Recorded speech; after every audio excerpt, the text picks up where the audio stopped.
not under the SOCOM umbrella, but 99% of the time we take them as well because they've shed blood with us.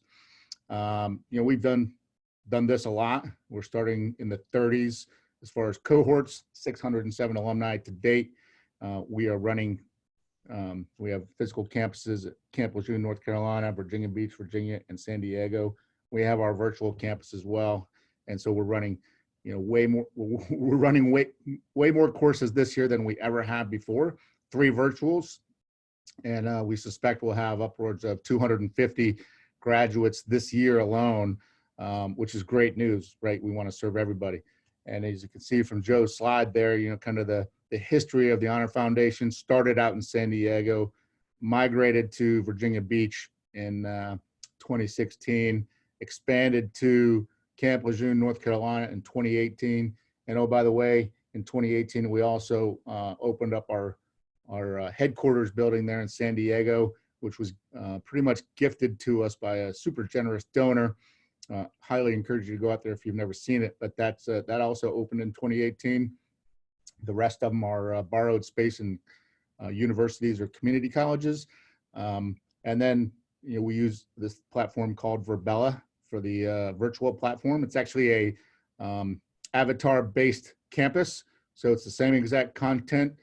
People show up every day for the classes, and we also pair them with coaches and plug them into our mentor network at the end of it. So running 3 of those this year, and those folks can be stationed anywhere on the planet. Hopefully in 2020 we scale to 6 cohorts. Now I just got a question, Joe. What type of pilots are eligible to participate in THF? So the pilots that can participate are any pilot from the Air Force Special Operations Community, any Army Helo pilot from the organization called Task Force 160 or the 160th Special Operations Aviation Regiment, or pilots who are doing fire support missions and tours with our units. We have fighter pilots in the SEAL community who do tours with us, as long as they're serving in the, under our umbrella in one of our commands when they transition. Now there's certainly cases where they've done a lot of work with us, and if we have the headspace, we'll bring them in, but generally that's not the practice. And just quickly before Joe goes on to the next slide, just what's on the horizon for the Honor Foundation in 2020 and beyond, and what's our vision. So our vision is to serve every single person in the special operations community, all 66,000, through programs or support by 2025.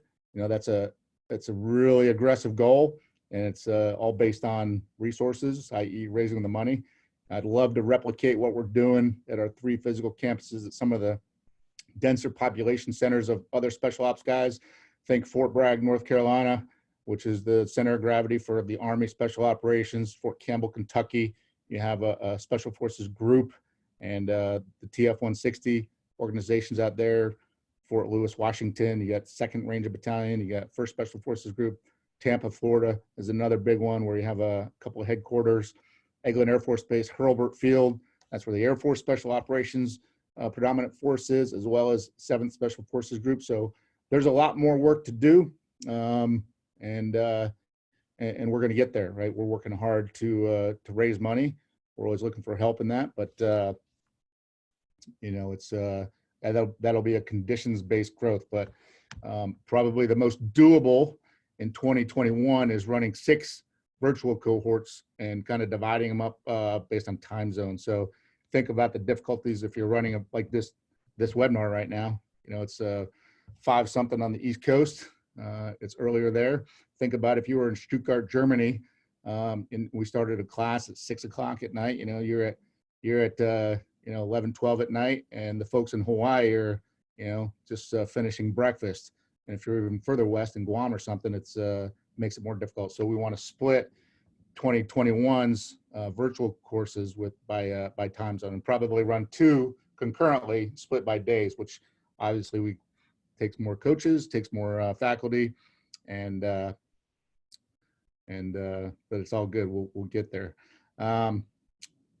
Joe, Loida asked if you're recording this call because she has to do an emergency call and doesn't want to miss anything. But I don't know if you are. You can answer that later when you get back to the screen. Anyways, that's kind of it for us. This is an amazing time for the Honor Foundation. 2019 was a transition year with me showing up and lots of other changes going on. But I feel really good about 2020 and beyond. We're going to blow the doors off this thing. Yeah, thanks, Matt, for going into that. A couple of things that you hit upon. Yes, I am recording. I missed the first 10 minutes. From here on out, I'll set up the webinar so it's automatic recording, and it's one less thing I have to do. But we will get this recorded and we will get this out to you because I know some of you can't stay on for the entire time. But something that you did say that we're moving forward, we're going to serve more fellows ever before. It's absolutely true. In fact, that's kind of our legacy. Just looking at the numbers last year, coaches, you've helped us transition 25% more fellows last year than the year before. 25% more families we served because we grew the tribe. You supported a fellow or multiple fellows, multiple cups of coffee. There's no way we could do that without your help. So I just thought I needed to say that to you. Thank you so much for helping us.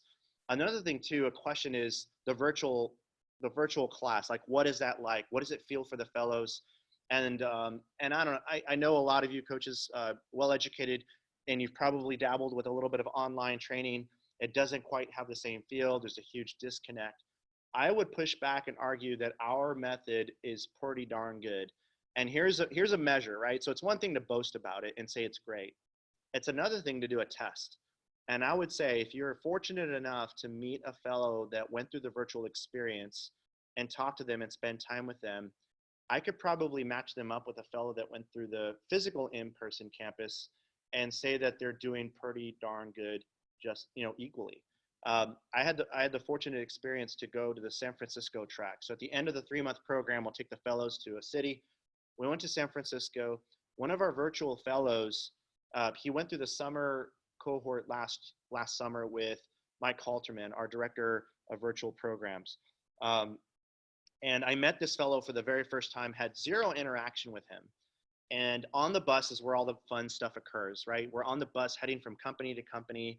I'll ask questions of the fellows. They'll respond of what they think about the company. They'll talk about the company in detail, from culture to SWOT analysis and all sorts of things. And this fellow, it was a seamless fit. It was like he had been with the group the whole time. And yes, some of that is who they are. There is a cultural fit amongst the fellows themselves. But when it comes to his personal transition, I got to meet his coach, his virtual coach in San Francisco. And phenomenal coach, by the way, who couldn't make it to this webinar. She let me know ahead of time and recording it for her. But she's doing exactly what the coaches do here. And so I want to offer that as something to consider, that if you've experienced working with a fellow and you're the type of person that needs that one-on-one and face-to-face interaction, then please stay with that. But if you're able to possibly serve in another capacity, especially next year when we're going to be offering 6 classes, that's the need. That's the part that kind of concerns me. So if you're able to do it in person, I'd ask if you have the capacity to experiment and work with a fellow remotely. And a lot of you coaches solely work remotely. My coach is in Canada, and it's obviously remote, right? It's one of those things that just makes sense, but the experience for the fellow can be just as thoughtful and with all the help and devotion that we give our in-person experience, the fellows receive as well. So I just want to talk about those 2 things really quick. Matt, it looks like we got another question or 2, possibly. Can you pull that up? Yeah. The last one was really just a statement by Jason, who was talking about his experience with the virtual graduation and the authentic emotion that he saw there. They were committed, on fire, and connected to each other in the program. And I agree with you 100%, Jason. Interestingly, I wasn't a big believer in the virtual, skeptic by nature, just because I'm not a virtual learning kind of guy. And I had some friends and colleagues in the virtual class and pinged them for direct feedback quite a bit, and they said it was awesome. And so I'm a believer now. Certainly, if you can do an in-person session, better. But virtual is the way you can scale quickly, and the content is just as good. And yeah, it's pretty cool. So definitely helpful. You're muted, Joe. Joe, you're muted. Hey, yeah. So I'm looking at this comment from Walt Hoff, who said, I had a great virtual fellow last summer. It was just as rewarding as doing it in Virginia Beach live. That's great and valuable feedback. So thank you, Walt. Thank you for serving those fellows in that capacity. Um, it's awesome. I mean, yeah, it's enough about that. Okay, let's go back to the slide deck. Um, the curriculum. So what I want to talk about is, if there's no more other questions on who we're serving, is the curriculum piece. So some of you are very familiar with this and some of you are not. In fact, we've had some coaches work last year with our fellow, and during your coaching circles and in speaking with other coaches, you learned about this curriculum called Waypoint for the first time, maybe later on in the progression of the program. And so what I'm hopefully able to do here is kind of give you what it is, why we do it, and the intent of it. And if you have questions, please ping us, and I'll slow down and answer those questions in the way. But this is a process of basically introducing the art of journaling to our fellows. And those of you that are communications experts or have studied communication and thought, it's one thing to deliver a message via different mediums, through voice, through word, through phone. But when it comes to self-reflection in ourselves, there's really none of that going on. It's all just inner monologue. When we're trying to dig deep and have those moments of clarity, it doesn't just happen on its own. For some people, they can if they're guided. Others actually need help, and that's what this process does. So the Waypoint is actually designed to allow the fellows to have an opportunity to be guided through journaling. Guided, it's not just blank lines. They actually get to follow prompts to go deep and record, hopefully get to that point of authentic dialogue, of authentic journaling, where it matches what's going on inside. And I'll talk more about how that process works. All right, here we go. Okay. So we partnered with several organizations actually in 2018 to create Waypoint. What I want to talk to you about is this organization called the U School. And basically the U School is the infrastructure behind Waypoint. Those of you that have 18-year-olds or teenagers, and if you don't, that's okay, because you could think of yourself way back then, maybe just 10 years ago for some of you, the mindset of trying to figure out what do you want to do, what do you want to be in life. That's a daunting feeling. What am I going to study in college? Am I going to go to college? What's the major I'm going to choose? All of that. That very much fits the mindset of our fellows, if you think about it. I was 18 when I joined. Matt, you're an academy guy. You probably went from there straight to college, and then from there, the service at a very young age. For me, I was trying to figure out what to do, but I joined the military. And in that decision, I was given my culture, I was given my language, my tribe, all of that. All those things were answered for me, and I didn't have to think about it. Now flash forward 24 years, and I might as well be 18 years old again. My mindset is still that 18-year-old now thinking, okay, what do I do next? Who do I want to be? And so the U School is actually a curriculum designed for kids, for high schoolers. That's the intent of the curriculum, and it's actually really well designed. However, I needed to take what was already designed and make it relevant for our fellows.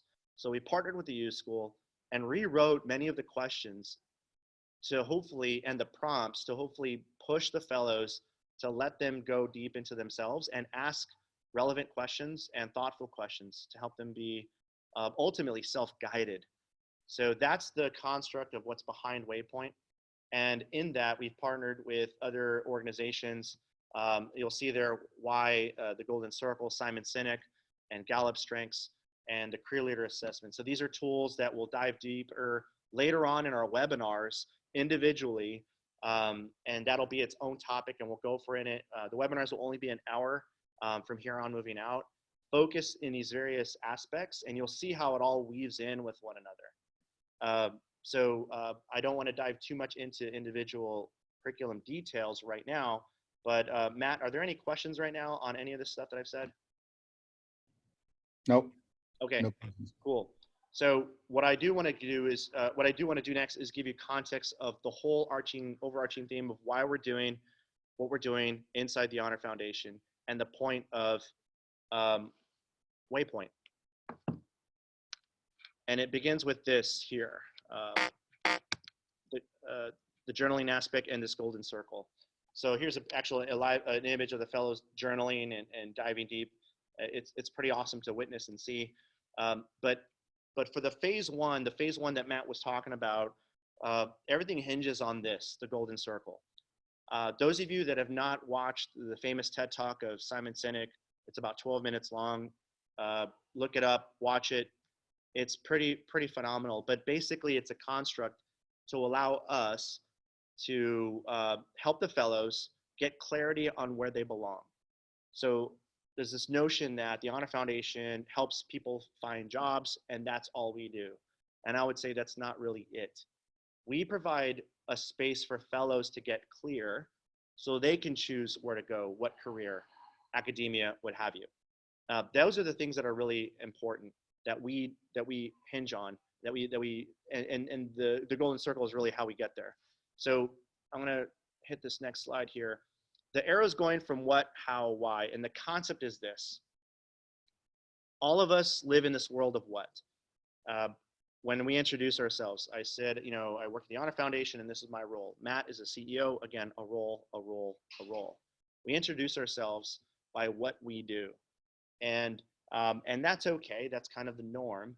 But unfortunately, when it comes to fellows trying to figure out where they belong and the job that they want or whatever, that's all where their mind is at. That's only where it's at. In fact, on orientation with the fellows, I'm gonna ask them that question, what are your concerns? And they're gonna all talk about these topics of, well, I want a good career, I want a good salary and all these things. And I get it. But there's actually much more things that are missing with that, because if they just chase those things, they may land incorrectly. They may have not hit pause long enough to dive deeper into how they do things, meaning their thought process. Are they strategic thinking? Are they a collaborative person? How they do things, how they look at the world, their values they live out, and then ultimately their why. What's their driving motivation for them? What's the best version of themselves? And so at the Honor Foundation, we work really hard to create this environment, and we meet them where they're at. We have conversations in the first class with what, then the next conversation, the next class is going to be in this arch of how, and then ultimately we spend 3 days where we help them discover their why. And then from that point on moving forward, they're looking at the world with a different lens. They're starting with the why. They're looking at how they do things that makes them uniquely them. And then they're actually looking at the what. And the what now is consistent. It's not consistent if you just look at a what. It's funny, when the fellows write applications to join the Honor Foundation, they don't just get clear permittance, they actually have to apply. And we ask them a question, who do you admire right now? What are the cool jobs that people have right now? And they always say Elon Musk. They admire Elon Musk. That's like the common answer to, I don't know why well, I do know why, but they always pick that because it's flashy. It's a what. However, they haven't done the exploratory work of who they are as fellows, as special operators, to realize that, you know what, that's flashy, but that's not consistent with who I am. So we, in this first phase, take them through this process, get them to a certain point where now they know themselves that when they get to the what, when they start looking at job opportunities and roles and salaries, it's actually consistent with who they are. And they now are moving in a safer manner and transitioning in a healthy way. So that hopefully provides some context. Matt, any other questions, anything coming across? I think you nailed it. Okay. All right. Moving on. Weekly coach check-in. So this is a piece that we wove in inside of Waypoint. There's a couple of times where there's a check-in, but we know uh, as coaches, as staff and faculty, we like the fellows to have as many interactions with people as possible. So you as a coach, we're going to ask that you work with your fellow at a minimum every other week. But what I've seen, what works really well is once a week for 1 hour, especially that first month. And so inside Waypoint, we've actually designed a couple of sheets that drives the fellow to actually document what they're thinking. We even introduce a little bit of mind mapping as a tool to help them put their thoughts together and sort of synthesize things. And then when they come to the meeting with you as a coach, you can actually ask them, okay, what were the last classes you did this week? What was the most significant thing that stood out for you? And then you can answer, you can ask whatever questions you do ask. A lot of the coaches, a lot of you have been doing this for years and you have your own way of conducting your coaching session. I recommend it's probably good, stick to it. For the fellow, they don't have really anything to bring, so hopefully this will drive that. They'll actually be somewhat prepared when they show up to their coaching session with you. Moving on. Changes. So changes within the program. Joe, this is got a question. What is the coach's role with respect to Waypoint? I think you touched on it a little bit, but maybe you can expand on it. A little bit, yeah. So this last year, what I did for the first month of the curriculum, because I would argue the first month is probably the most challenging for our fellows, and then they start getting more momentum. And I wouldn't say it's easier, but there's a little bit more self-direction from that point on. That first month, when it comes to Waypoint, sorry, there's a train going by. I don't know if you could pick that up. The fellows, the directors of each campus, so Janie Livesay, Dave Polaris, and myself, and the coordinators, we're going to be sending out an email to the coaches, which is very much guiding the coaches who can't be in the class. Hey, this is the class that the fellows just did, and here are some questions that you may want to ask. I did this last cohort, and I got wonderful feedback. So my intent is to have the directors for each respective campus send that out at the end of the week, and it may encompass 2 full weeks. So at the end of the second week of the curriculum, it'll be an email to the coach saying, hey, here's the classes that the fellows just went through. Here's some possible things to ask about. These are the chapters or the pages of homework that we asked the fellows to journal in. And the feedback, like I said, was really good. So we're going to continue that, but I want to make sure that it's done across all campuses. That way, many of you can't make the time to come to class. It's just physically not possible. And so at least this, you can kind of see, okay, hey, here's the game plan of what's happening inside the classroom. You meet your fellow, and you can kind of see where you can hopefully bridge that gap if there's anything gapped. Hopefully that answers your question. So changes, access to schedule, resumes, and etc. So those of you that have been with us for some time, we used to use, it was almost like a dashboard or a blackboard, if you will, system to showcase the schedules, post resumes of fellows, artifacts, the different things that the fellows are doing. We've moved away from that platform because it just wasn't working. We had so many issues with it. It was more frustrating than helpful. And so we actually went away from that process. So what I would say, coaches, if there's something that you need, just ask the fellow, ask the director, or ask the coordinators. It's basically the schedules, resumes. There should be communication between you and the fellow when it comes to the resume and them writing a resume, LinkedIn, what have you. If there's anything that you're missing, let us know and we'll try to get that to you. And we're just going to go via email that way. Also, use your coach network. Some of the coaches are really good with keeping track of the various aspects of the curriculum. Use that vast network. But you're not bothering us if you say, hey, can you get me the latest schedule? We want you to kind of see what's happening and keep abreast of everything that the fellows are going through. Hey, Joe, another question. Since you can't see your question board, do you stay consistent with the agenda? A summary for the coaches would be helpful. Yeah, so the the agenda within the curriculum, I assume, is that what they're asking? Yeah, I think so, because you were talking about Waypoint. Yeah, so that's a great question. Ideally, when it comes to the agenda of every program, the three things that we stick with, remember I showed you the golden circle, there's three specific classes that align with that golden circle. So like I said, we start with the what. That is Chris Lord's class, prioritization, which is the very next webinar, mind you. So next month on the 26th of February, you'll see the invite. It'll be correct information. It'll give you the correct link so there won't be any problems next time with you logging in correctly. We're going to dive deep into that class. The next class that must follow that one is strengths. That's the how inside of that golden circle.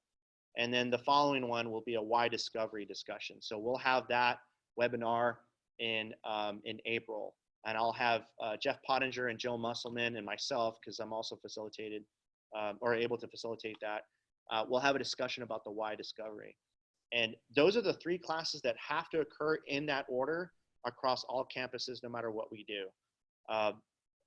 Outside of that, the agenda will flex a little bit because it's based on faculty availability. So we may start with a storytelling class at the very beginning, or weave it in somewhere in between, because those of you that have been with us for some time, sort of the milestone or capstone event of phase one is story night, where a fellow has to get up in front of all the coaches and guests and their cohort and tell a story for 5 minutes. That is a capstone event. So we try to fit classes that help them get to that milestone event and be successful. But the three that have to occur in that specific order is a prioritization class, strengths, and then why discovery. And then anything in between can kind of flex a little bit. Hey, two more questions. Will the coaches get copies of Waypoint? And then another one kind of similar. Will the coaches get copies and have access to the tools that you use so they can support and integrate that into their coaching style? Yeah, great question. So Janie Livesay, she's the director of Virginia Beach. She created a Google folder. So those of you that don't use Google, that's going to be the link. If you swear like I'm never going to join Google, that's okay. Let me know, and I'll get you a digital copy of Waypoint. So the digital copy is accessible to all our coaches. But she created a folder which has a lot of wonderful resources in there. In there is the latest version 3 of Waypoint. There's a version 3 because we've done it 3 times and we keep learning as we go, and ultimately there'll be a version 4 and what have you. But in there is the latest version of Waypoint.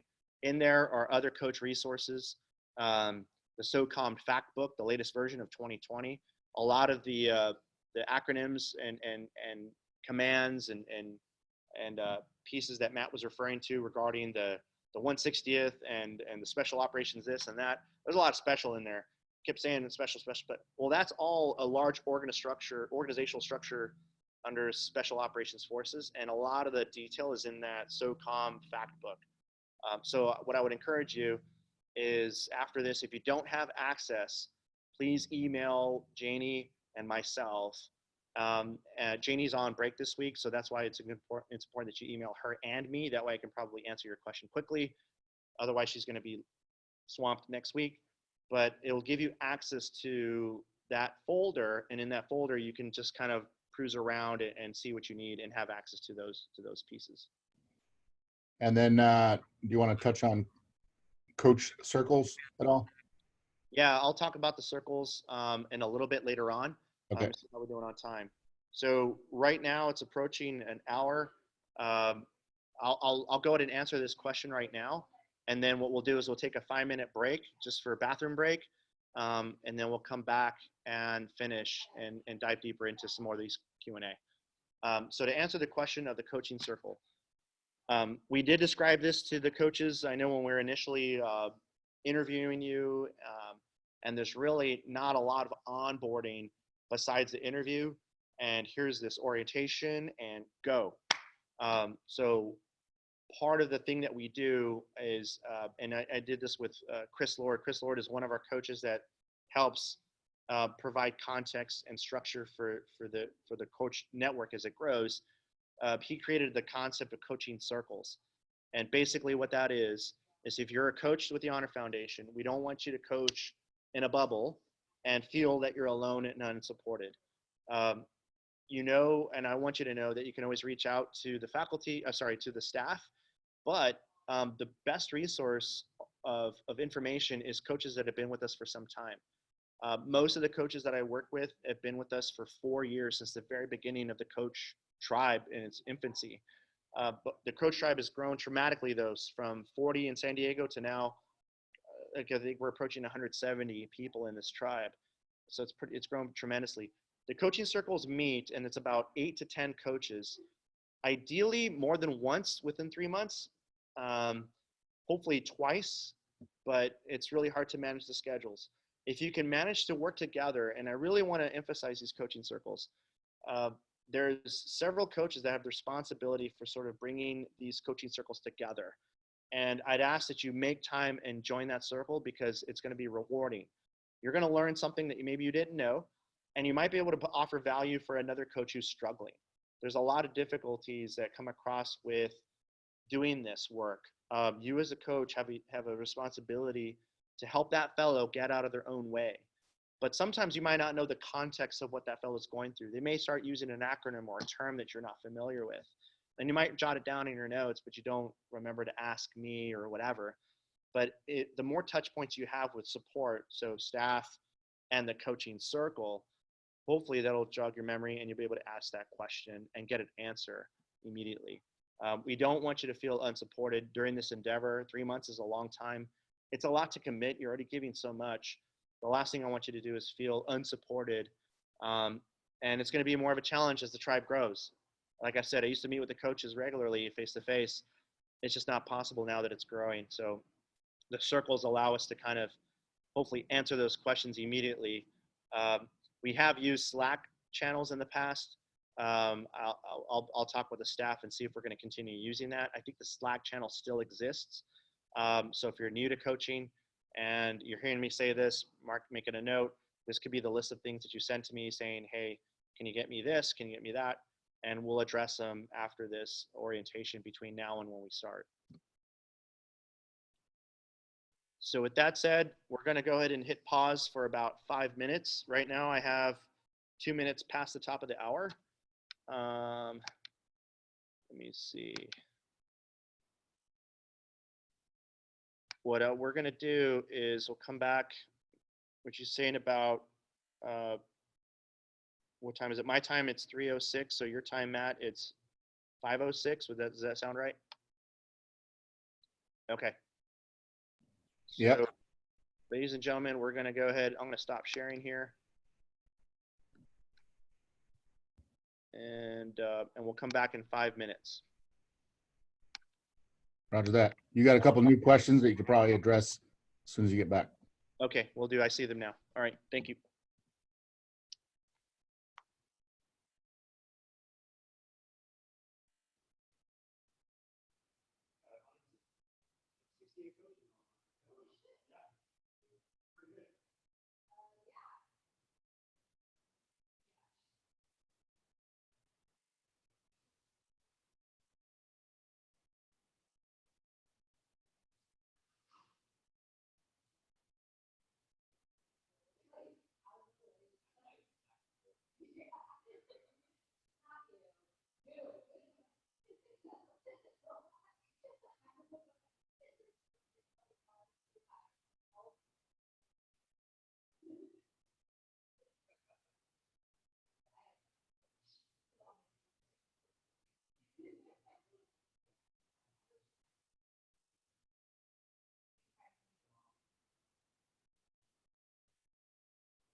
All right, so we're back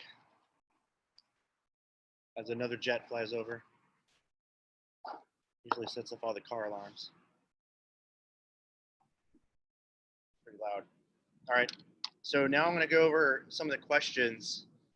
One of the questions is on the schedule, how much assistance do the coaches typically provide as it relates to introductions to prospective employers and networking relationships? This is from Kevin. My experience has been that more is better when it comes to getting real feedback from actual people working in industries than you think and you want to be involved in. Kevin, that's a great point. And the coaches, they do that. We have a people team. So Tori, Sandy, and a new hire, Lindsay, in North Carolina, they're responsible for nurturing relationships in the community, businesses across the country, you name it. And as our fellows are going through the program experience, they're meeting with the people team one-on-one during the program, during the 3 months. And the fellows are hopefully talking about, they're meeting with you, the coach, what they learned from that experience, what they learned from the classroom, what they learned from a cup of coffee, and they're relaying that to the people team. The people team then in turn takes that information and their mind starts starts moving in, okay, the possibilities of connections to business. You are very much part of that. So if you're already doing that, Kevin, it sounds like you already are. You're absolutely right.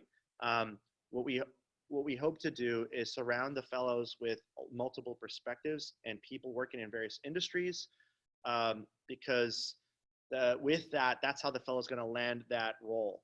It's not going to be that resume, because there's no such thing as a perfect resume. That resume is not going to get them the job. It's going to be a connection, and then that person, the fellow, has to actually, do the work and be likable and talk about their value and demonstrate that that they will be able to help that organization grow and that they should take a chance on them, right? So you are very much part of that process. And we actually ask that for a lot of the new coaches that are coming on. We'll ask the coaches if you're okay with networking and opening up your personal network. Some of the coaches don't want to do that, and we respect everybody else's personal, what they want to hold. So, but if you feel open and you feel the fellow is ready, by all means, open up your network. The next question, Kathy Ryan, is there an updated coach guide we should have access to? There isn't one that's currently, but it does need to be updated. There's still some language in there. I just looked at the coach guide yesterday, and there's still some language in there that we're using. It's old language, and we're trying to move away from that. Specifically, and this is one that a lot of the coaches love, and I know I loved it too, poach a coach. We talked about that in the past, where a fellow goes to the program, you're assigned a coach, but you have the option, because there's a lot of coaches maybe in the classroom, maybe in the virtual environment, you can go and connect with them and poach them, if you will, for a cup of coffee. Poach a coach is a term that that is an older term, and it's a good term, but speaking with the team and the tribe advisory board, the coach advisory board, there's several coaches that help us and advise us on way to move forward and how to organize this thing. What we decided to do is just make a coffee directory. And so right now on our website, if you go to the website, there's an actual drop down place where you can write in and get access to the coach directory. And so a lot of the coaches, you either opt in or you opt out. And that is going to be open to the fellows, not right away. They're going to sort of have to earn their spot into that. So this is the way it'll work. A fellow comes to the class, they have their assigned coach, nothing preventing them from having a cup of coffee with another coach. If you want to, please go for it. That's going to happen naturally, and we're not going to really control that. We want the fellows to have multiple cups of coffee. Again, multiple perspectives. That's what really matters here. The coach directory is a tool, and it's a way to kind of curate those coaches. So eventually, at the point where the fellow is now successful at networking, successful at building their own sort of networking ability, then we'll give them access to this directory, if you will, of coaches that have made themselves available to be either coached or mentored. So the mentors are also reside on there, and mentors are really more industry focused, or maybe there's a coach, or maybe there's a mentor in a city, and the fellow is destined for that city. That mentor can help guide that fellow in that environment. So we have coaches and we have mentors. We're trying to kind of streamline a process, and I think we're going to get there. But to answer your question in a long-winded way, that guide needs to be rewritten because the language is constantly being tweaked. So hopefully that answers that question. I'll also answer some others regarding cups of coffee. Kate Germano, how do we know whether we'll be coaching virtually or at one of the hard locations? I'm located about 3 hours away from Norfolk, and while I would love to be able to meet with my fellow face to face, I'm not sure how feasible that will be. Totally understand, and I hear you, Kate. That's something that we would like for you to let that director know if you've been serving Virginia Beach, so you've been working with Janie for some time. Most of the coaches that we've reached out to, getting ready for this next session, we've asked you, hey, where do you prefer to work? And we say that because a lot of the coaches go on the road for a period of time and can't work locally, so they'll ask, can it work virtually? Kate, it sounds like just go to Janie, let her know that you want to work virtually, and we'll get you aligned with the director of the virtual campus, which is Mike Halterman. And that's the way we'll go moving forward. So we're trying to provide an opportunity for you to serve. And if unable to serve because maybe they have enough coaches, we'll ask that you still stay connected, and then we'll get you next round. So hopefully that answers your question, Kate. Alex, I use Slack and hope we continue. Yep, I think Slack hasn't gone away, and some people gravitate towards that, some don't. But if it looks like it's working for you, Alex, I encourage you to keep using it, and hopefully you get your answers answered quickly. Kelly says, "Hey Matt, good to see you." David, I apologize, I got late. My question is there an agenda for this webinar? 2, is there a standard syllabus for the course? 3, next steps of the process for the new potential coach, onboarding, etc. Yeah, so David, so the next part of this webinar is going to be more detailed of the fellows, a little bit of 101 about the military, because some of the coaches have no military background. And so we're going to talk about a little about salaries and pay scale and some of that thing. So stay on if you're on still, and we're going to talk about some of those things. And it looks like we're caught up on our questions. So good to go. Okay. All right. So moving into back to the agenda. I have everything answered. Done. Okay. Okay, Matt, I'm going to go back to sharing. What is a Slack channel? Okay, so a Slack channel. So on our, it's a great way. It could be on your computer, on your phone. It's sort of like imagine texting, but it allows you to also share documents, and it's an internal way to communicate. And so we have Slack channels set up for the staff. We have Slack channel set up for our fellows. We have one for our alum, and we just opened up one for coaches. So if you're not familiar with Slack, you can Google it, see what it's about. And if you want to join the Slack channel, it's a way, the intent is that it's a way to receive live feedback or post something. You can post articles, various things that you think could help other coaches. It's just a really good way to communicate. So basically between Slack channel, email, the website, there's different ways to receive information. Slack is just one of those mediums to do that. Next question, anonymous attendee. If time permits, mention the commitment to alum ongoing via coaches and mentors. We will be there. Okay, so yeah, just quick shout out to that comment, alum. We have 607 alum. If you missed the first beginning of the introduction, Matt showed a slide, 607 alum. That's pretty significant. We have a lot more work to do, but that number is going to get bigger. At the end of the year, we're going to be approaching 1,000 alum. Hopefully hit that this year. If not, we're going to hit it soon after.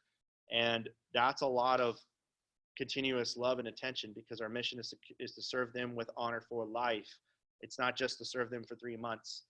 And so that's a huge endeavor, which I love. That this one thing I love about Matt is not only the leadership stuff, but his focus is to build and grow the organization. And he gets it and we get it. because what we imagine, this is the world we imagine, where the Honor Foundation is taken care of by the alum. So not only are alum coaching fellows coming through, established alum, right? Alum that have been in the industry and in business and are hiring other people and moving up the chain within a business. They're coaching fellows. They're also our faculty. They're also our staff. They are hosting a track. They're weaved in and out and through the organization. And we're starting to experience that. Right now, we have several alum on staff right now in the Honor Foundation. Several alum are faculty. And in the most recent trek to San Francisco, several alum have hosted us, and they've hired other fellows, they've hired other alum. And so it's starting to work, and there's going to be a point where this thing's going to hockey stick, and I can't wait to see it. It's going to be awesome. So yes, we have a lot of work to do, and the alum are absolutely key. We need to focus a lot of attention to them as well. So that's our responsibility. And coaches, your relationship doesn't stop with the fellow at the end of the Honor Foundation. It's entirely up to you.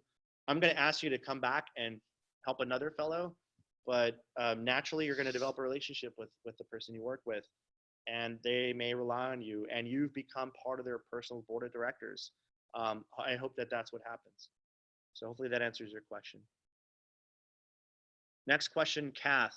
Do we have any data about where the fellows have landed over the last 3 years? Companies, job titles, compensation package? That would help quite a bit. Matt, would you feel okay in answering that one? Yeah, I mean, the data is one of our, wrangling the data is one of those tough, time-consuming things. We do have that data of every person that reports to us. You know, the 607 alumni, there's still a couple hundred on active duty. Once they transition, they typically report into one of our directors of people, and then we track that to. So yes, we have that. What they're, we track the starting compensation for everybody to follow that forever is something we endeavor to do, but again, it's time consuming, and wrangling the cats is hard to do. But the average starting salary of a THF alum is around $134,000. It varies based on who gets hired what week. Sometimes it's 132, 130, sometimes it's higher, which is about equivalent of when we first started tracking that a Harvard MBA graduate first job was also about 136. So we're slightly below that. Not that that's a marker that we try to achieve, because again, we don't really care about the compensation as long as the fellows are fulfilled. That question actually spurred a thought for me. I believe in transparency, and I don't know, I send out monthly board updates. I could, easily tailor that down to a monthly coaching update if you guys want to see it, which has some of this data on it. And it changes every month, but I'm willing to do that if that would be of use to the coaching tribe, just so you know what's going on. And then I just saw the one, our most alum hired in the Bay Area. No, they're hired all over the country and the world, honestly. There's a good chunk that want to go into the tech field, startup business, particularly from California, but a lot of people like to stay where their families have grown roots. And I would say that we can't put our finger on any one spot. I would say most people stay. The biggest majority stays where they come out of, and then others are willing to move. Anyways, not a great answer to that anonymous attendee question, but it is what it is. So, all right, I think we should press on with the presentation. Yep, we'll do. Okay, so I'm going to go back to sharing my screen. So I don't lose track of, can you see that on your end, Matt? Yes, okay. All right. So photos and images. So the coaches that are fortunate enough to be inside a campus, so if you're near Camp Lejeune, Virginia Beach, San Diego, Please be mindful of privacy. So we actually ask the fellows for permission to take their photos and see all the things on social media. Um, we ask and we have you sign an NDA and a confidentiality agreement. But basically, what we don't want you to do is go to the classroom and start live streaming a class and kind of highlighting you in this environment live. Now, if you want to take a photo with your fellow because you're working with them, that's fine, but not live. The live thing is just, we're just kind of iffy on that because it kind of shows where our fellows are at in the moment. And that's just for safety reasons, we don't want to do that. But we do ask their permission. So we ask that you do the same thing. You ask their permission. So I just have to put that out there because we've had some coaches that have gone a little too far in the classroom. So make sure we're clear on that. Text THF 707070. So if you were to do this right now, it would prompt you to donate to the Honor Foundation. So if you feel like you want to, please go for it by all means. But just so you know, as you're out there recruiting other coaches, talking to businesses on our behalf, this is just a real simple, easy way. If somebody says, how can I donate? Like, this sounds amazing. Because some people are like, oh man, I'd love to learn more. And I, what do they need, right? So it's just a really cool tool. It's something that started last year, and we're gonna push this as an effort moving forward. And a lot of our briefs just as a good way to finish. But that's just so you know that this actually works, and it's a way to donate in the spot. Okay, so this was the designed break in the PowerPoint, but we're gonna roll right in. And so now what I want to do moving forward for the next 40 minutes is talk about, I think these are going to be really helpful tools to help you coach your fellow at a much deeper level. And what I mean by deeper level, and there were some questions about how to build trust. And so what I want to do is kind of share with you what I go through and what I do from my role with the fellows when they come to me in this environment to quickly, hopefully, help them go deep and start self-reflecting at a deeper level than they've probably ever done. So feel free to chime in with questions. Matt, if you got any questions, if you see any questions, just flag me down. But I'm going to go ahead and kind of share. So how do the fellows feel? I do a survey right away with the fellows, and I ask them a simple question. Transition. What are you concerned about? And that's the question, that's it. And the answers will be the job, the salary, is it the right number? Will it be in the environment that I want, the city that I want? That's typically where the answers land. That's typically where their mindset is at. So if that's where their mindset is at, that's where I meet them. And so we'll have questions about that. I'll engage in conversation. And let's just go ahead and call that those answers. We're going to put them in 3 buckets. So that first bucket is the external bucket. That's the external concern. That's what they want. That's what everybody wants. We want to find a role that's significant. We want the title to be good and the salary to match and the location and everything to be perfect. But then there's the next bucket, which is where people don't want to go. And that's the internal bucket, if you will. And I know that this is there, and you know that it's there. And inside there, if I ask that question regarding transition, what are you concerned about? The answers that would go inside that bucket are, I'm concerned about losing my identity. I'm concerned about losing my tribe. I'm concerned about leaving my teammates behind. Those are the answers that go inside that internal bucket. And so when I ask these questions, I know that's kind of in the background, but they don't necessarily throw that out there. Because again, they're coming to us in their present state in this mindset of what? I need a job, I need a salary, what have you. What I want them to do is kind of start thinking about these things and be open with it. Be open with the discussion of those internal concerns. And then there's the third bucket, which is even deeper. And that one is in the vein of philosophical, right? The response to the question regarding transition, what are you concerned about, will sound like, am I good enough?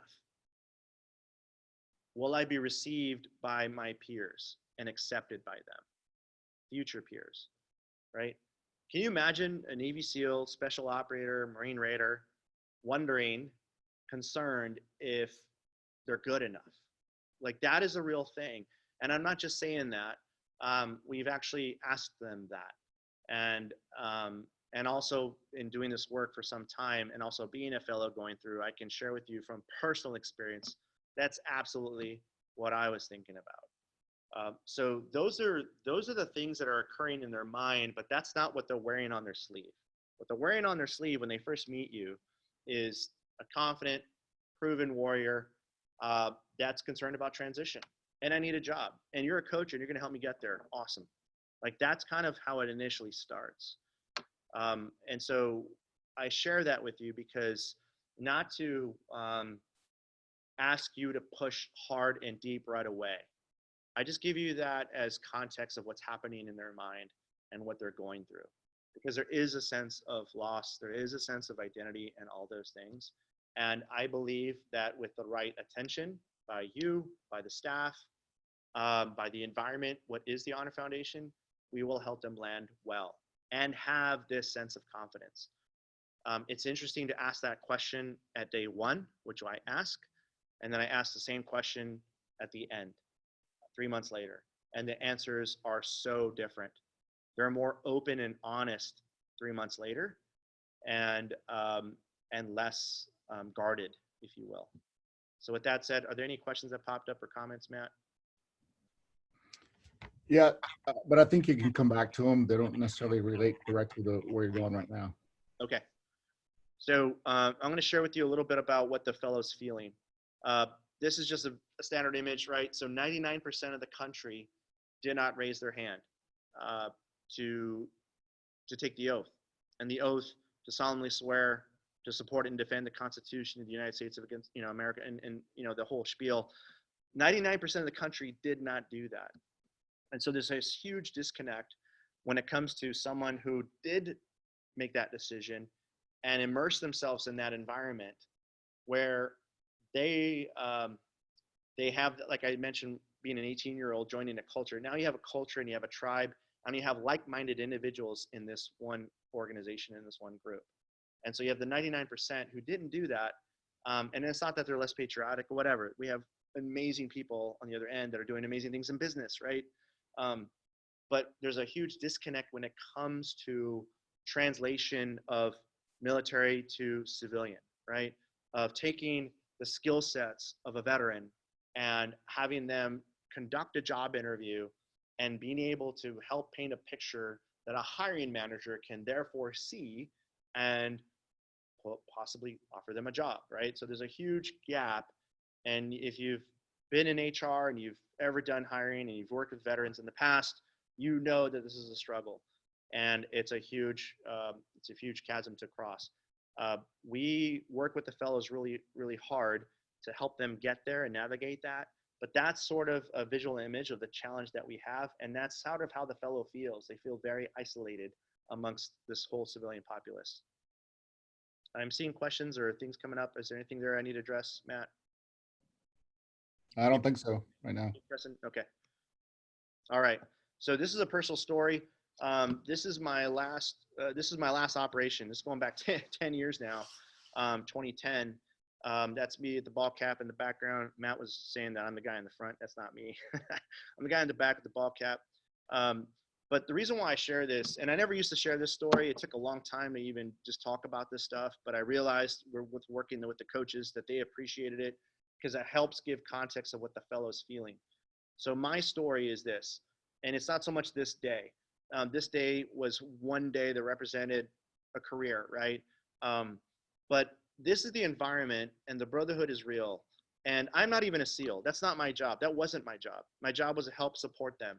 But the environment is so dynamic at the point where I know that they would give their life for me and I would give my life for them. Okay, so that's the environment. That the person to your left and right matters more than anything. And it could care less who's the president of the United States. I don't care if it's Trump, Obama, it doesn't matter. You're not there for those reasons. You're there for the people to your left and right.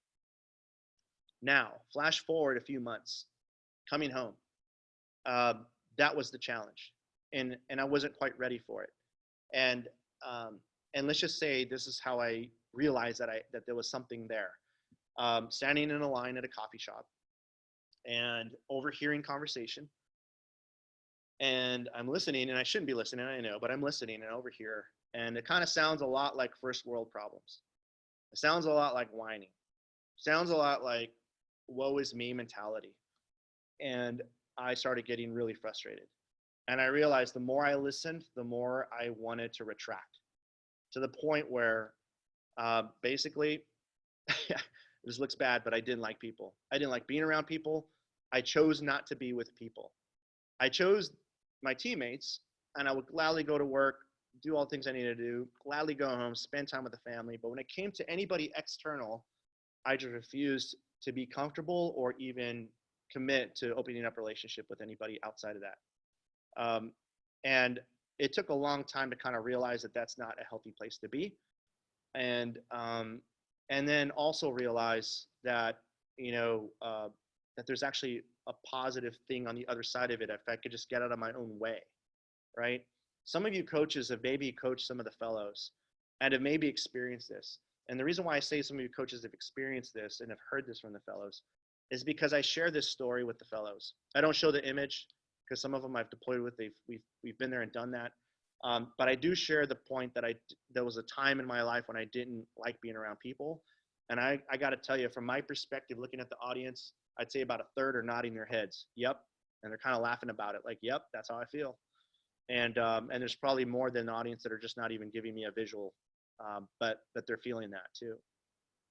And so the reason why I say this story and share it with you is because this emphasizes how important a coach can be for a fellow.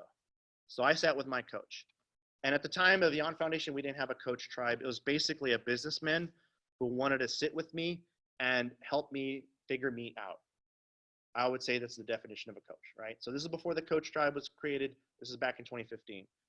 And Greg started listening to my stories. And he said, tell me another story. Tell me another story. Tell me another story. And he says, Joe, you said you don't like people, but I'm going to call you on your bullshit. I think you do like people. Let me tell you why. And he said, get out a piece of paper and I want you to draw a Venn diagram. And I'm going to throw up some words and I'm going to talk to those words as you write this Venn diagram and listen to the words. So this is actually from my notebook from way back in 2015. And he said, Joe, when I hear your stories of taking care of the men and women, dude, you have passion, like so much passion, right? And then you can kind of see where I'm going with this. Then he moved into principles and proficient and purpose by sort of rewording the stories that I shared with him in my coaching session with him. And so he pushed back and he said, dude, you absolutely do care for people because there's no way you would do this if you didn't like people. In fact, you would not be able to do that at all. So, and then he asked me, Joe, what did you do for the military? And I said, well, you know, my job, it's my job to find the target. So if X marks the spot, I find the X. He's like, okay. So in that Venn diagram, this fits perfectly, Joe. Put an X there in the middle of that Venn diagram, and that's your new target. Go after that. And I got to say that that was a critical turning point for me. The Honor Foundation was not what it is today. It was a condensed version, primarily of very few faculty, no coaches, no waypoint, like there was hardly any resources. And it was a conversation I had with a coach, a conversation I had with a person that I trusted. And I didn't even know this person. They never served in the military, but they simply just listened. And they listened intently. And they weren't trying to peel my onion right away. They were just there listening. And they reframed it in such a way that I'm like, holy cow, that's what I needed to hear, right? And they may not even think that it was that, significant for them. Of course they did when I told them what it did for me. But in the moment, they're just telling me their perspective of what they heard me say. And so I share this because obviously today, I love people, right? I am fascinated by people. I've learned to push through that barrier of being standoffish and realizing that old me was extremely judgmental. I was over analyzing what it didn't need to be analyzed. And I was making it way too difficult. And I needed to be humble. And it was that advice of find the X, Realize that what you did in the military absolutely is what's needed in the civilian world. And Joe, you can do it in a much greater capacity. And so I share that as a personal story to hopefully land with you the importance of a conversation. I wouldn't expect that your first time meeting your fellow is going to be like that. That was not my first time meeting with Greg. In fact, that was like the third time, and then that happened, and it may not happen for that fellow. There's coaches that have worked with fellows, and 3 months later at graduation, just one-on-one with the coach is just sharing a little bit of the frustration because they can see the fellow still working and still trying to get push some of that stuff. And let's just say that the fellows are moving at different speeds. Some of them are ready and primed and ready to get in front of other business people and start doing interviews immediately. You, the coach, you're another set of ears and can help us make that decision to make introductions. But you, the coach, also see a different side that we don't see. You see the side outside of the classroom, or maybe that fellow is struggling with something. Let us know if it's something that you think we need to know. Meaning, man, it's bad at home. Now, granted, we don't help with, we're not psychologists and that's not services that we offer, but we can absolutely point them to the right direction to get help. The fellows are at various different places in their life. They all have different needs, but I will say the vast majority come through in 3 months and reflect back on the content, the experience, and the personal interaction with you, the coach, as absolutely critical for their transition. So hopefully that gives you context of the power, the authority that you have. And I just want to encourage you to do great things moving forward and continue doing great things. Any questions before I move on? Nope. Comments? All right, pressing. All right, coaches. So here's a snapshot of the entire curriculum. So right now we're in pre-phase. Some of the programs that are starting soon, Camp Lejeune and virtual, will be launching next week. Those fellows that have already been accepted, the matches may not have occurred yet with you, the coach. Those are going to happen really soon if they haven't yet. And in this pre-phase, those fellows have been contacted, and they're doing at the very top, as you can see in this PowerPoint, professional assessments. They're getting a career leader assessment, a Gallup Strengths assessment. We're conducting a transition readiness assessment. That's just basically a survey for us to gauge where they're at. We're asking them, what are your concerns? Are you entrepreneurial? We're asking them different questions. And then one campus in particular, Virginia Beach, is going to conduct an emotional intelligence assessment. And we're experimenting with that piece with the new curriculum. But those are the main ones that we're going to do. And so that's why I'd advise you, we're going to put out the schedule for the next webinar here soon. The next one actually is February 26th. We're going to go over specifically the career leader because that's the first assessment that we dive into. And in that conversation, we'll get deeper into what it's about and how you, the coach, can best utilize that knowledge with your time with your fellow to help them. And then, of course, it's going to transition to the next month webinar on Gallup assessments and later on the why discovery. But all these pre-assessments are done early. Then we go into phase 1 called U. It's literally 4 weeks long, and we take them through this specific phased approach with the golden circle as an overarching model. And we come to this milestone capstone event called Story Night. Inside there, you'll see this thing called 50 Cups of Coffee. And so the 50 Cups of Coffee, let's just go ahead and talk about that right now. That's one of the tasks that we give our fellows. So you as a coach, it's okay to ask them, how are you doing with your 50 cups? We ask the fellow, so it's our responsibility on day 1 of their orientation to talk about 50 cups of coffee, but it's an ongoing conversation. Basically what we found is we tell them what it is, and maybe they only digested 10 to 20% of what we're trying to tell them. And then later on, if they hear it again and more again, it starts solidifying what it is. But basically, it doesn't have to be a physical cup of coffee, obviously. It's 50 meetings with 50 unique people. You as a coach can count as that first cup of coffee, but the next time you meet doesn't count. If they meet another coach, that counts. If you decide to open them up to your network, one person, that's another cup. We give them that task because we want them to achieve 50. We hope they get 60 or 70, but basically, again, it's all about perspective. A lot of fellows sometimes come to us saying, I think I should be a project manager. Therefore, I'm going to go get my PMP. I'm going to go get the certification. And they've heard and they've done research online, and maybe they talked to a buddy. And so they've made up their mind, at least they think they have.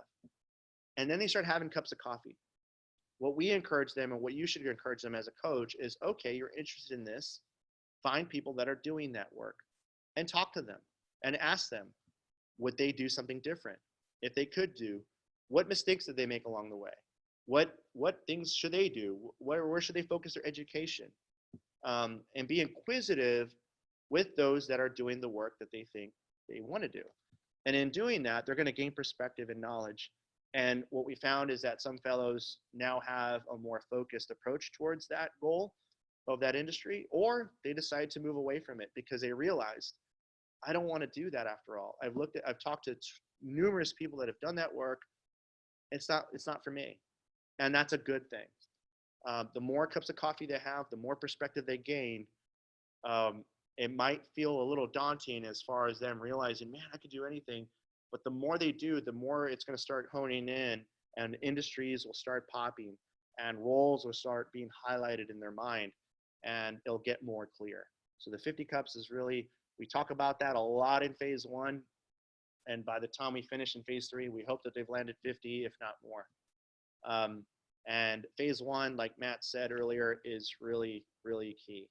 Matt, do you want to add anything to what phase 1 and maybe anything that the coaches might need to know regarding that? The only thing I'll say is, again, back to the skeptics in the class.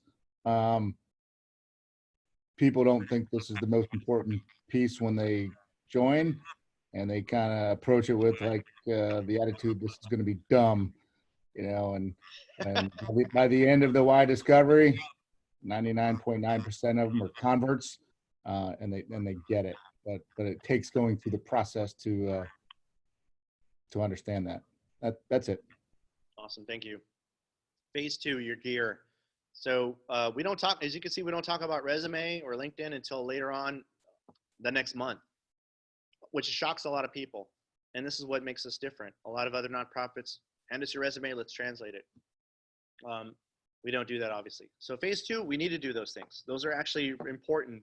And again, the resume is not going to get you the job, but it can add, and it will be needed because it's sort of the expectation to have something done. Now, what we do teach is not how to write the perfect resume, but basically, hopefully, what not to put in the resume, and that you will have many resumes moving forward. I also don't want the fellow to spend money on their resume. I don't advocate for that, because if I take that resume and they spent a couple $100s on it, I could walk that same resume to 20 other people who will say it's horribly formatted or something wrong. There's always something wrong with it. And no matter who I take it to, there's always something wrong with it. So again, it's not to get it right. What we focus on in this class is what not to write. Stop putting acronyms, right? You remember that image of that one little red person amongst all the gray? Yeah, we're trying to keep them from doing that and actually blend in with the gray, with their language, with everything, all the self-discovery in phase 1. To basically, okay, what's the language? What's your value? What do you know about yourself? And how do you put that in your resume? How do you put that in your LinkedIn? How do you paint yourself? How do you tell your story in a way that other people, civilians, can understand you? That's where a lot of the heavy lifting comes in phase 2, and that's the focus there. So phase 1 is internal self-reflection, figuring out who you are. Phase 2 is bringing out who you are into an external presentation. Phase 3 is entitled Your Workup. Basically, let's start putting these things to action. Let's have professional panels. So let's bring in somebody from project management. Let's bring in somebody from supply chain. Let's bring in somebody from, name the part or segment of an industry, HR, whatever. And let's hear from the experts who've done it and what it's about, and have a Q&A open forum with the fellows. We'll also have a discussion on entrepreneurism. So some of the fellows, I'd say about 18 to 20%, are moving in that vein, and they're just extremely innovative. In fact, the entire group is innovative, but some of them have already made up their mind that I never want to work for anybody again. And so we'll have conversations about that. The best part about phase 3, though, and I think the most critical piece, is Trek Week. And so The people team works really hard, and the people team again is Tori, Sandy, and Lindsay. They are in the background connecting to businesses and industries all the time, all hours of the week and of the day.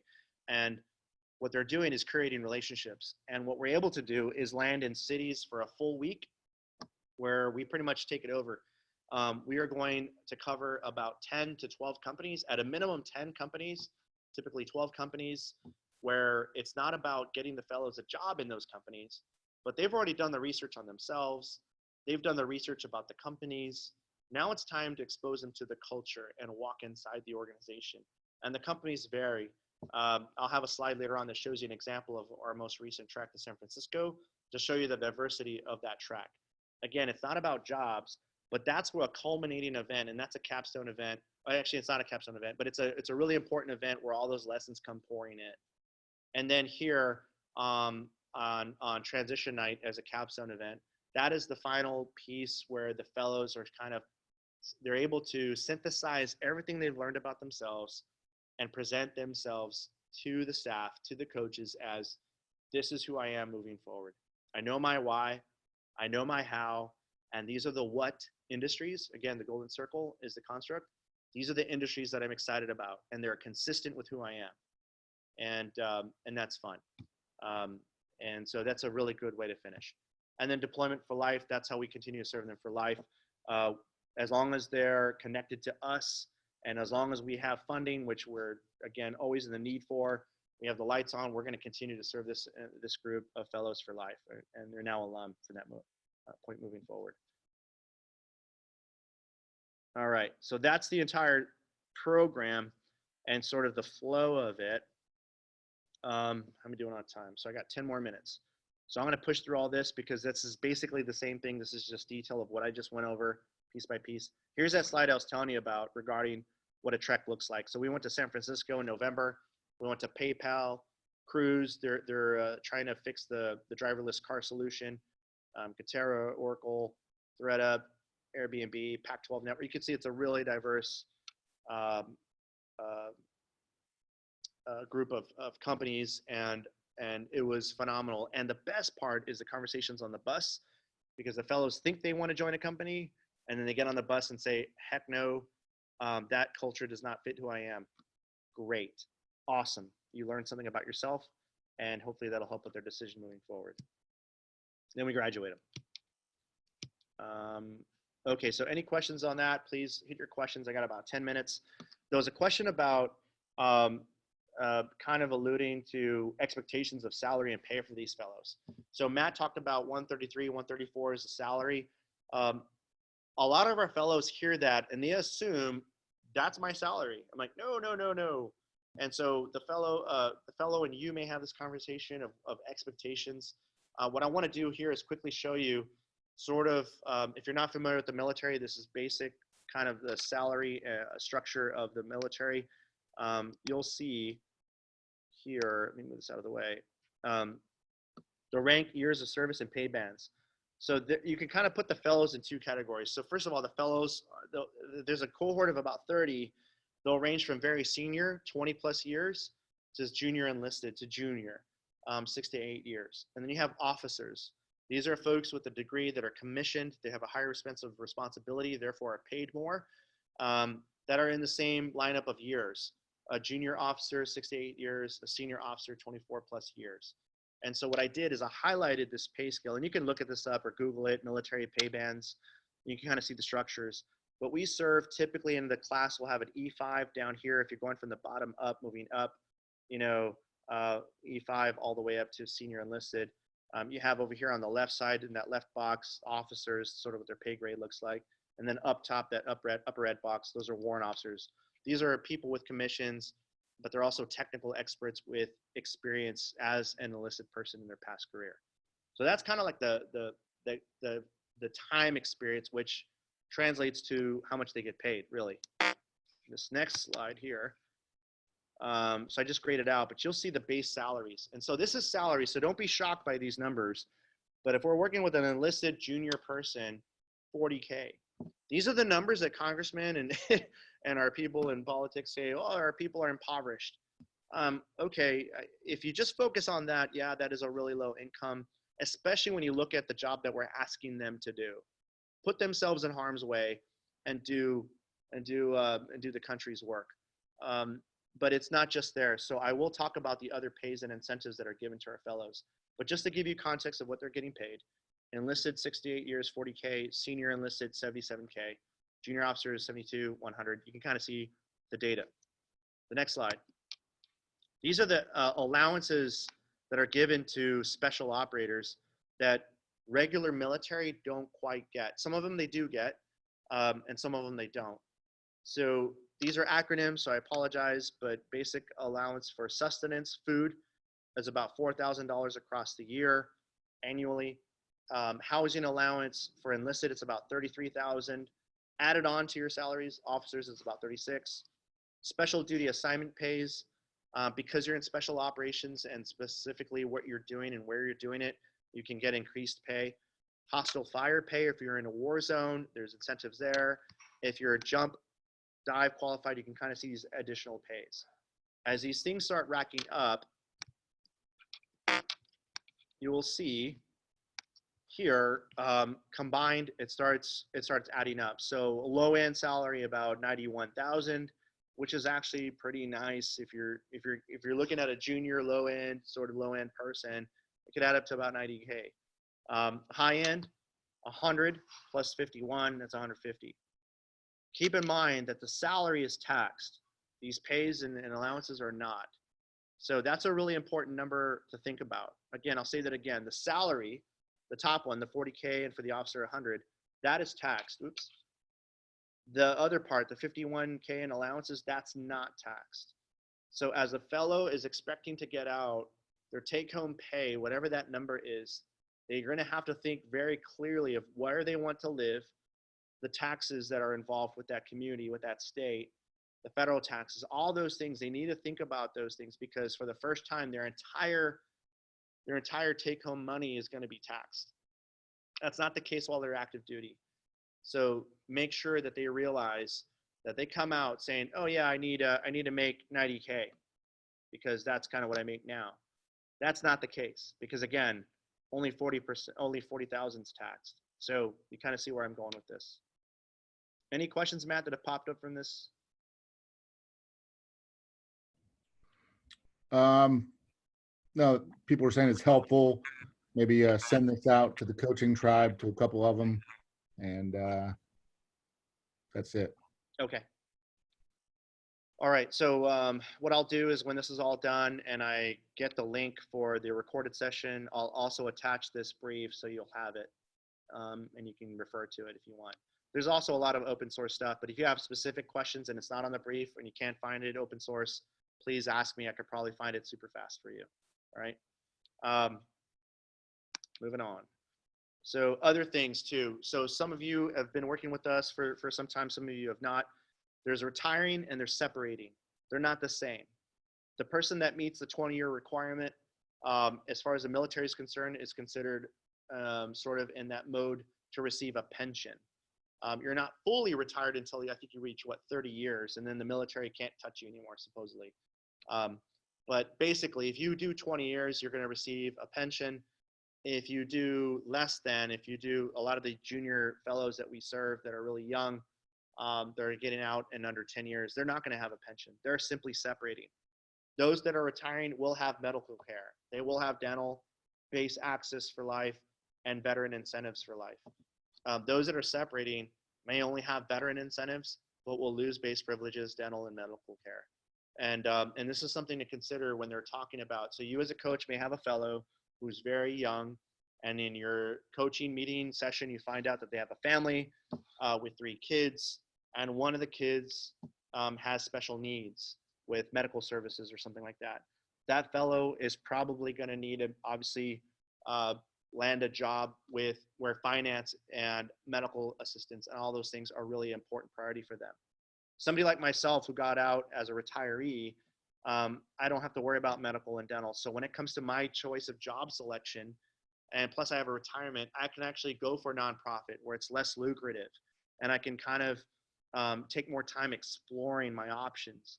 That young family, military member is going to have a much greater need to land something that's probably more, financially benefiting for their family, and that'll take care of them. So hopefully that gives you some more insight as the various types of fellows that we have. They're so diverse, and some of you may not be ready for that. So hopefully this will prepare you with, again, with context in the background, because they may say, hey, I need this number of salary. That's what I'm going for. You can actually say, okay, well, let's kind of dive into that, and let's see what that entails for you. So hopefully that helps. All right. Hey, Joe, Right. quick question. Alex asked, do people get career coaching before they decide to separate? Great question.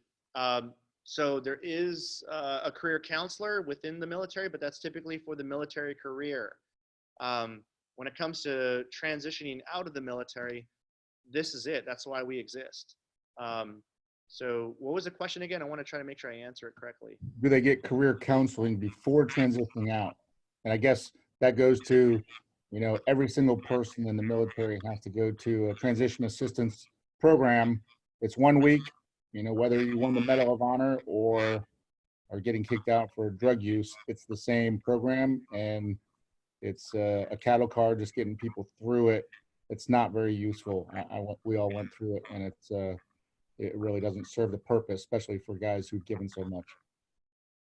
Yeah. So to answer the question, no, there's not really a lot, to Matt's point. Any other questions on there, Matt? Yeah, there's a couple. I think as you wrap this up pretty quickly and then answer these questions would be helpful. Okay. So I'm going to try to wrap this up. We got a couple more minutes. So what you can expect from the fellow, they're committed. The ones that we've brought into the program, we've already had an application process. We've interviewed them. A lot of the coaches are sometimes involved with the interviewing, and they need your help. Let me just push through this slide, because basically the requirements, what you're already doing, we ask that you meet with your fellow at least twice a month, so every other week at a minimum. Participate in coaching circles. We're going to ask you to be involved in that when you receive that email from the coach and they're saying, hey, let's try to get together on a coaching circle. I encourage you to do that. Help one another, serve one another, and support your fellow throughout the milestone events. If there's a story night, be there. If you're serving remotely, ask for a Zoom link, and we'll try to broadcast when your fellow is giving their time, their story. Transition strategy night and graduations, if you can make it, great. Let me see, moving on. And that's basically it. So with that said, I'll open up for final questions. Let me stop sharing and look at here. So what do we got? How are we doing on questions?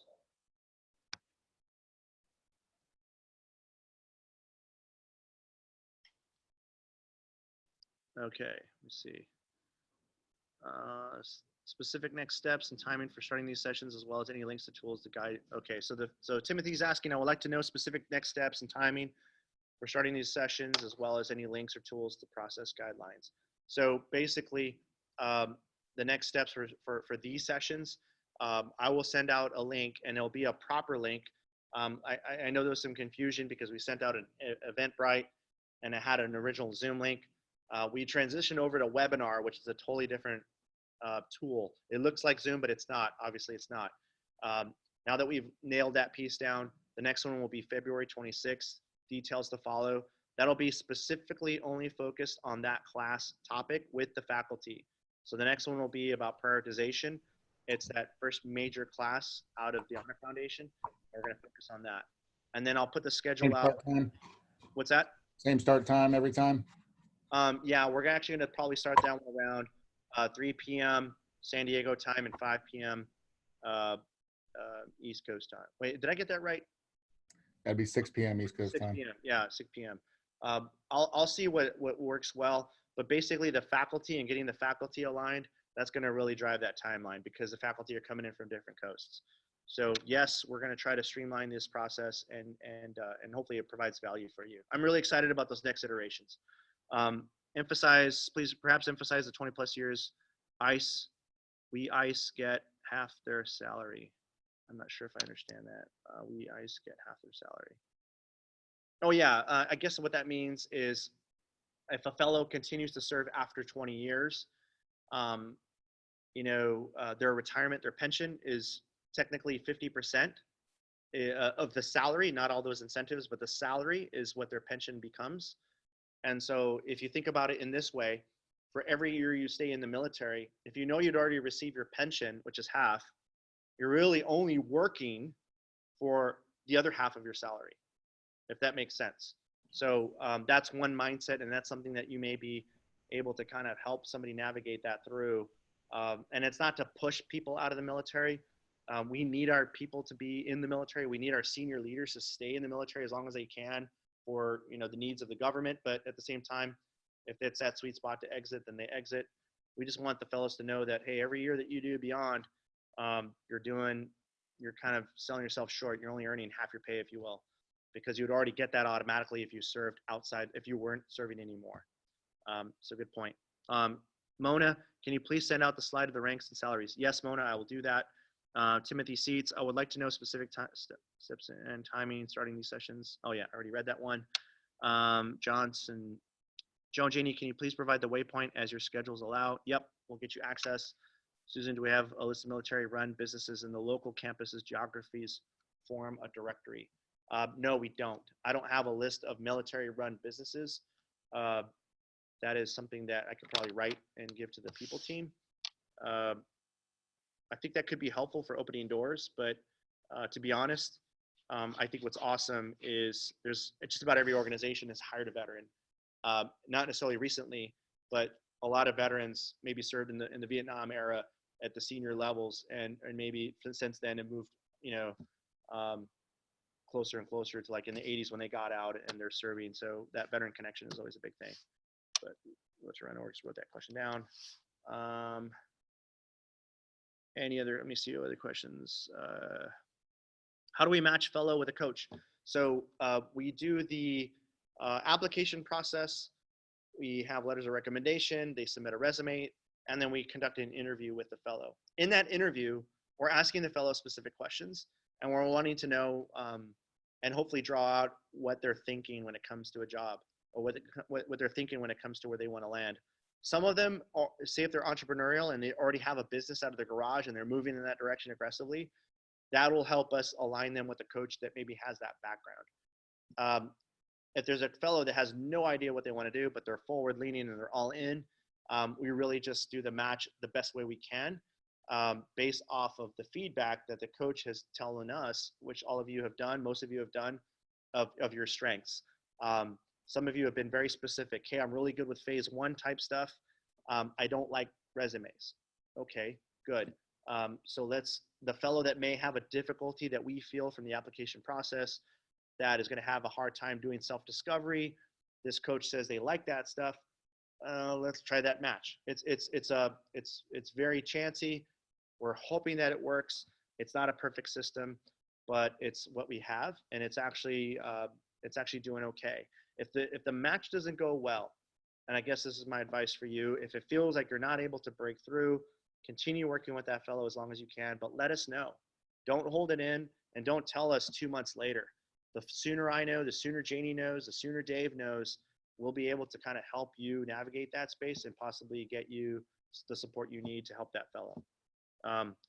What about disability?